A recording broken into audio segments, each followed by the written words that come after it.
हमारा next topic है rape. Rape एक सेक्सुअल ऑफेंस होता है। It is comes under sexual offence. एक सेक्सुअल ऑफेंस होता है, ठीक है। रेप जो होता है सेक्शन 63 के अकॉर्डिंग इसकी डेफिनेशन क्या है रेप की। रेप किन किन कंडीशंस पे रेप माना जाएगा। तो पेनिस का पेनिट्रेशन करना इनटू वजाइना, यूरेथ्रा या एनस एंड माउथ, इनमें से किसी में भी पेनिट्रेशन करा अगर पेनिस का, तो वो रेप के केस में रेप का केस है। या फिर एनी ऑब्जेक्ट या बॉडी के पार्ट को वजाइना में, यूरेथ्रा में या एनस में इंसर्ट करना, ये भी एक रेप माना जाएगा। या फिर किसी भी वुमेन के किसी भी पार्ट को, बॉडी पार्ट को मैनिपुलेट करना, किसके लिए, पेनिट्रेशन, टू कोज पेनिट्रेशन करने के लिए। एग्जाम्पल जैसे वेजाइना, यूरेथ्रा, एनस यानी पार्ट ऑफ बॉडी।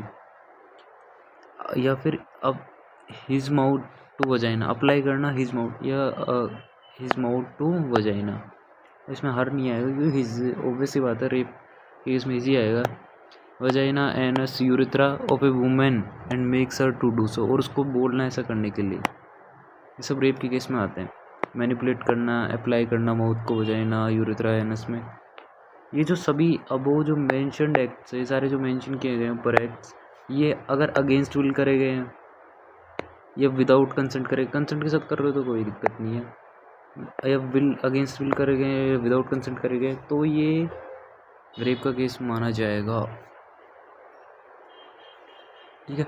अगर कंसेंट ली गई है, अगर कंसेंट ली है, कंसेंट भी दे दी उसने, लेकिन वो कंसेंट ड्यू टू फियर और डेथ और हर्ट, जैसे उसको मारोगे प्रताड़ित करने की वजह से, जैसे फियर ऑफ डेथ या हर्ट के कारण, due to fear of death और हर्ट की वजह से उसने कंसेंट दिया, तो ये भी रेप का केस होगा। या कंसेंट दिया due to misrepresentation of facts, fraud या मिस इम्पर्सोनेशन, उसको बोला कि तुमको प्रमोशन दूंगा, नौकरी में प्रमोशन वगैरह का जहाँ से दिया, तो ये भी केस है ना, ये अपना रेप किया जाएगा। जैसे प्रमोशन वगैरह, प्रमोशन का है, सैलरी इंक्रीमेंट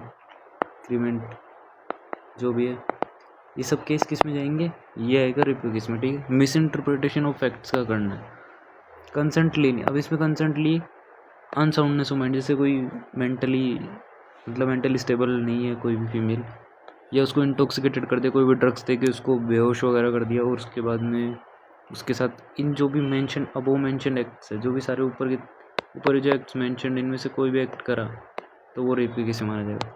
स्टाइफनिंग सब्सटेंस, या फिर 18 साल से कम भी 18 साल से कम का कोई भी फीमेल है, 18 ईयर से कम कोई भी फीमेल है, उसके साथ भी ऐसा एक्ट्स करना, ये सब रेप केस में आएगा। When she is unable to communicate consent, या फिर जैसे कोई डम्ब है, कोई फीमेल डम्ब है, अब तुमने बोल दिया कि उसने कंसेंट दे दी, लेकिन उसने कंसेंट दी नहीं, वो तो डम्ब है, और तुमने कंसेंट मान ली, तो वो रेप के केस में। एक्सेप्शन क्या है, मेडिकल इंटरवेंशंस में, अगर मेडिकल इंटरवेंशन के केस में, जैसे अगर आपको सर्वाइकल को एग्जामिन करना है, सर्वाइकल को एग्जामिनेशन करना है, तो इस केस में आप कर सकते हो ये क्योंकि मेडिकली आप उसके ट्रीटमेंट के लिए, पेशेंट के बेनिफिट के लिए कर रहे हो ये सब, लेकिन इसमें भी कंसेंट तो रिक्वायर्ड होगी। ये परसिक्यूशन इन रेप, देखो ऑलवेज अक्यूज तो मेल ही होगा और विक्टिम फीमेल होगी। एज ऑफ कंसेंट की एज क्या होगी, एज जो होते हैं, देखो फीमेल्स में एज की कंसेंट होती है 18 ईयर्स, अगर 18 ईयर से कम है, अगर कोई फीमेल 18 ईयर से कम है, तो पेरेंट्स या गार्डियंस की परमिशन लेनी होगी। पेरेंट्स या गार्डियंस, जो भी उसका अंडर गार्डियन आता है, वो पेरेंट्स लेंगे, ठीक है। मेल्स को note given under section 63 BNS, 63 BNS, ये सारे BNS पढ़ेंगे। BNS होता है भारतीय न्याय संहिता,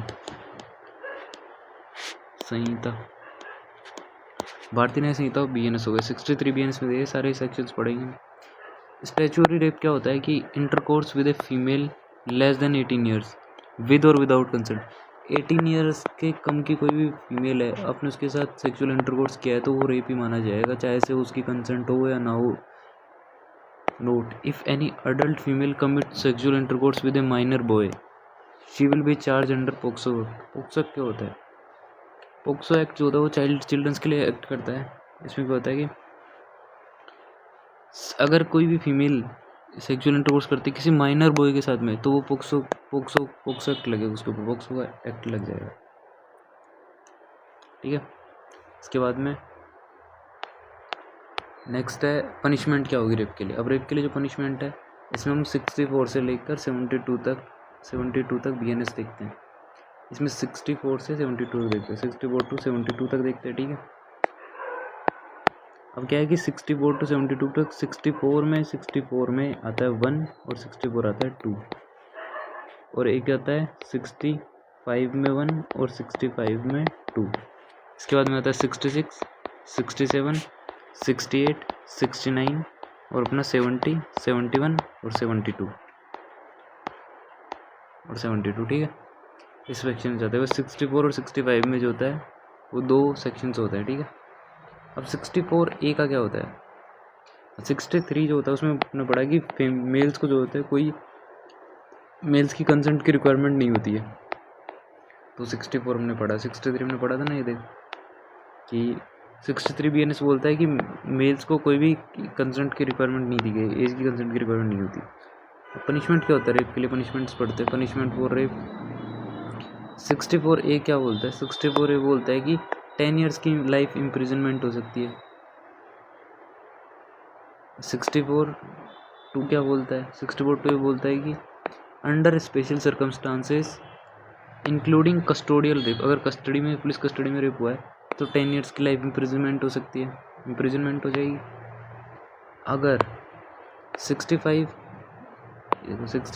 और 65(b), 65(1) और 65(2) क्या कहता है कि अगर किसी लड़की का रेप हुआ है और वो 16 साल से कम किया तो उसमें 65A लगेगा। अगर किसी लड़की का रेप हुआ और वो 12 साल से कम किया है तो उस पर अपन 65(2) लगाएंगे। अब रेप के केस में क्या होगा, रेप के केस में 66 होगा। 66 रेप के केस में लगता है। इसमें परसिस्टेंट वेजिटेटिव स्टेट होती है, परसिस्टेंट वेजिटेटिव स्टेट मतलब नॉर्मल कंडीशंस में हम 66 लगाएंगे। ठीक है, इसके बाद में होगा अपना जो होगा 67, 68। 67 में क्या होगा कि सेक्सुअल इंटरकोर्स विद वाइफ के साथ सेक्सुअल इंटरकोर्स करना। अभी तो पनिशेबल हुआ ही नहीं, लेकिन इसमें लिखा कि ड्यूरिंग सेपरेशन विदाउट कंसेंट। अब उन्होंने डिवोर्स फाइल कर रखा है, सेपरेशन पीरियड है, उसमें कंसेंट नहीं ली वाइफ की, तो वो भी रेप, तो वो रेप के अंडर में आएगा। ठीक, अगर सेक्सुअल इंटरकोर्स करा by a person in authority, अगर अथॉरिटी में अगर कोई पर्सन किसी के अथॉरिटी में और वहाँ पे उसके साथ सेक्सुअल इंटरकोर्स हुआ तो 68 BNS में आएगा। इसके अलावा 69 क्या होता है, 69 होता है sexual intercourse by deceitful means. Deceitful meanings में क्या है कि जैसे बताया था कि आपको प्रमोशन का या मैरिज का या फिर एम्प्लॉयमेंट का फॉल्स प्रॉमिस किया गया, कैसे, बाय सप्रेशन या मिस इंटरप्रिटेशन ऑफ फैक्ट्स का सप्रेशन करा या मिस इंटरप्रिटेशन करा। अगर गैंग रेप होता है तो गैंग रेप आता है अपनी 70 के केसेस में अपन गैंग रेप को करते हैं। गैंग रेप होता है 70 केसेस में। ठीक है, इसके अलावा अगर रेप हुआ है रिपीट ऑफेंडर्स, अगर किसी ने पहले रेप कर रखा है और उसने वापस रेप कर दिया, रिपीट ऑफेंडर्स के केस में लगता है अपना 71। इसके बाद में आता है 72 आता है। 72 में आता है disclosure of identity of rape victim. ये तो डॉक्टर के लिए ही है। अगर आप किसी रेप विक्टिम आपके पास आता है, आप उसकी आइडेंटिटी को डिस्क्लोजर कर देते हो तो आपको इम्प्रिजनमेंट हो सकती है, 2 साल की जेल हो सकती है, इम्प्रिजनमेंट ऑफ 2 ईयर्स। ये 397 जो होता है BNSS भारत, ये क्या होता है कि विक्टिम्स ऑफ रेप के जो विक्टिम्स हैं, ये vitriol POCSO should be treated immediately and free of cost by all doctors. ये डॉक्टर्स के लिए कि जितने भी डॉक्टर हैं उनको जो रेप के केसेस है और जो पोक्सो एक्ट के केसेस है, विट्रियोल के केसेस है, ये इमीडिएटली ट्रीट करने हैं, वो भी फ्री ऑफ कॉस्ट ट्रीट करने हैं।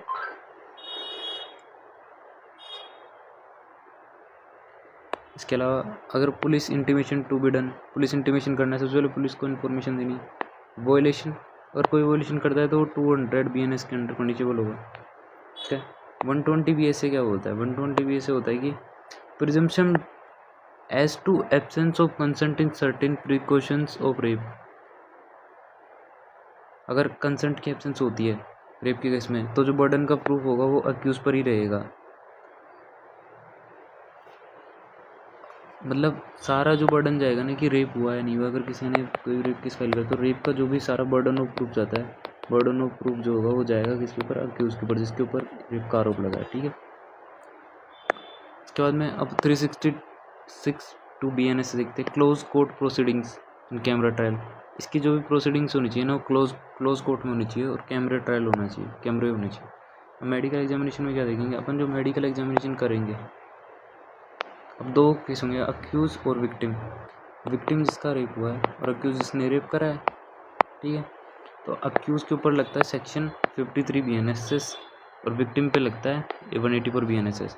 देखो सबसे पहले देखो, एग्जामिनेशन की रिक्वेस्ट पुलिस करेगी। जैसे कोई अक्यूज है तो पुलिस बोलेगी कि भाई इसने रेप किया है, तो पुलिस एग्जामिनेशन की रिक्वेस्ट करेगी, किसके ऊपर शक हो उनको, तो पुलिस क्या होगी। लेकिन सब इंस्पेक्टर के नीचे नहीं हो सकता, जो भी पुलिस में जो भी पोस्ट है वो सब इंस्पेक्टर ही कर सकता है। SI से नीचे की पोस्ट पे एग्जामिनेशन रिक्वेस्ट नहीं हो सकती। कंसेंट, अब कंसेंट देखो मैंडेटरी नहीं होती, reasonable force can apply. Accused जिसके ऊपर आरोप लगा है उसके लिए उसकी कंसेंट लेना कोई भी एप्लीकेबल ज़रूरी नहीं होता है। अगर वो मना कर रहा है तो फोर्स अप्लाई करके भी ली जा सकती है उसकी कंसेंट, या कंसेंट की कोई ज़रूरत ही नहीं होती।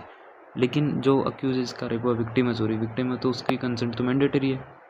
Informed consent to be taken, inform consent लेनी है आपको उसकी। और अगर मेल डॉक्टर भी एग्जामिन कर सकता है, लेकिन वहाँ पे एक फीमेल अटेंडेंट प्रेजेंट होनी चाहिए, और माइनर फीमेल है तो फीमेल RMP या registered medical practitioner in the presence of parents, guardians, persons of trust. Female अगर माइनर फीमेल है तो फीमेल ही देख सकती है इन प्रेजेंस ऑफ, लेकिन वहाँ पे प्रेजेंस होनी चाहिए गार्डियन या पर्सन ऑफ ट्रस्ट की प्रेजेंस होनी चाहिए।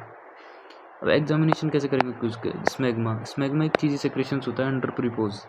If rubbed off 24 hours for redeposition, if smegma present rule out possibility of complete penetration last 24 hours.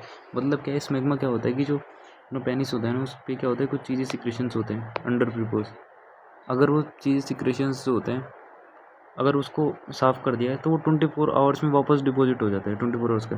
अगर स्मैग्मा प्रेजेंट है तो हम बोल देंगे कि भाई ठीक है कि rule out possibility of complete penetration last 24 hours में कोई भी पेनिट्रेशन नहीं हुआ है, ठीक है।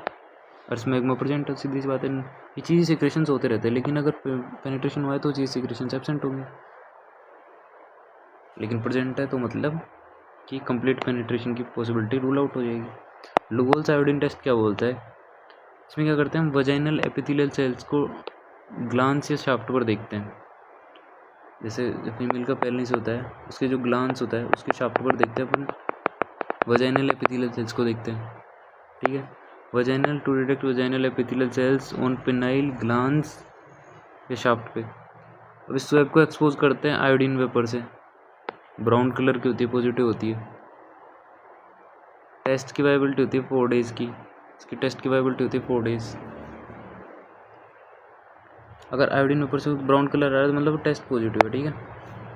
अब एपिथेलियल सेल्स को आयोडीन के साथ प्रेजेंट करेंगे तो कौन सा कलर आएगा अपना, ब्राउन कलर आएगा, मतलब टेस्ट पॉजिटिव है, ठीक है। एग्जामिनेशन ऑफ विक्टिम के लिए सेफ किट होती है, सेफ किट की क्या होती है, सेफ किट होती है, ठीक है।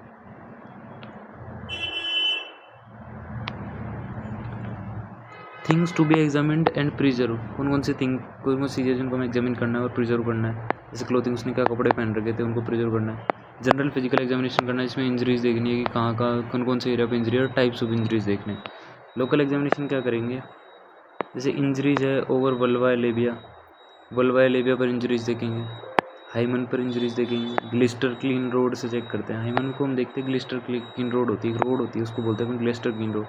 अगर हाइमन टीयर है, अगर टीयर देख चाइल्ड में तो टीयर नहीं होगी, एब्सेंट होगी, डीप सील्ड होती है, ये फॉल्स वर्जिन होगी तो टू थिक होगी। साइट ऑफ टीयर, अगर वो एंटीरियर टीयर हो रही है तो एंटीरियर टीयर हो रही है मतलब कोई ऑब्जेक्ट से टीयर करा गया, मतलब हाइमन का जो रप्चर हुआ है वो किसी ऑब्जेक्ट के थ्रू है। अगर वो पोस्टीरियर लैटरल रप्चर हुआ है तो मतलब वो फिनाइल इंटरकोर्स से हुआ है। अगर कोई रिसेंट माइक्रो इंजरी है तो टोलोडिन ब्लू से देख सकते हैं। Swabs to be preserve, condition note taken bath, बस कंडीशन ये है कि उसने बात नहीं लिया हो, नहाया नहीं हुआ है, नहा। वजाइनल स्वैब लेंगे, अगर मोबाइल स्पम होगा तो रिसेंट रेप का केस होगा, मतलब 12 घंटे से पहले का केस है। स्पम क्योंकि स्पम की मोटिलिटी 3 दिन तक रहती है और सीमन जो होता है वो 4 डेज तक रहता है। इसके अलावा हम एनल स्वैब भी ले सकते हैं, अगर एनल इंटरकोर्स हुआ तो बकल स्वैब भी ले सकते हैं, अगर माउथ इंटरकोर्स हुआ तो बाइट मार्क भी चेक कर सकते हैं। ब्लड सैंपल लेंगे, ब्लड सैंपल में क्या करेंगे, ग्रुपिंग करेंगे, टाइपिंग करेंगे, डीएनए टाइपिंग करेंगे, एसटीडी टेस्टिंग करेंगे, एल्कोहल टेस्ट करेंगे। ठीक है। Police information 397 BNSS POCSO act लगेगा।